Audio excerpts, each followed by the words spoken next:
မင်းဘဝမှာတကယ်ကြီးပွားချင်တာလားဒါဆိုရင်မင်းဘေးနားမှာလိန်ညာတက်တဲ့လူအနည်းဆုံး9ယောက်လောက်ထားလိုက်မင်းကြည့်ဘူးမှာပေါ့ခေါင်းဆောင်တယောက်ဖြစ်လာတယ်ဆိုတာသူ့အရေးချင်းကြောင့်ကြီးပဲမဟုတ်ဘူးသူ့ဘေးနားကလက်ပါစီတွေကြောင့်ဖြစ်လာတာမင်းတို့ကလို့သူတို့ကိုဖားတယ်လို့ခေါ်ခြင်းခေါ်မှာပေါ့ဒါပေမဲ့အဲ့ဒီ10တော့မရှိရင်သူခေါင်းဆောင်ဖြစ်လာမှာမဟုတ်ဘူးသူတို့ကဘာလုပ်လဲသိလားလူတွေကသူ့ကိုဝိုင်းဆဲနေရင်တော့ဆရာအဖြစ်မှာဆရာအကြောင်းပဲပြောနေကြတာအားလုံးကဆရာကိုအယမ်းကြည်ညိုနေကြတာလို့တွားပြောတာဆရာကိုကြည့်လိုက်ရင်ဝင်ကြီးကျုံမျက်နာပေါက်ပေးလို့လဲမြောက်ပေးတတ်သေးတာအဲ့ဒီလိုမြောက်ပြန့်လွန်းလို့ရှိသမျှလဲတွေယားတွေရောင်းပြီးရွေးကောက်ဖွဲဝင်ခိုင်းလိုက်တာတစ်ခါရှုံးနှစ်ခါရှုံးသုံးခါရှုံး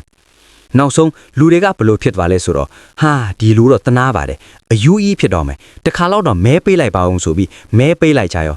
ဖဏတ်မစီဘူးစပယ်မညက်ဘူးဆိုတဲ့အကွက်တွေနဲ့ပြည်သူကိုဂျင်းထဲတာပေါ့သူလည်းနိုင်သွားရောအဲ့ဒီ10ယောက်ကဘာပြောလဲဒီလားတွေ့လားဆရာကျွန်တော်ပြောတာပဲဆရာခေါင်းဆောင်ဖြစ်မှာပါလို့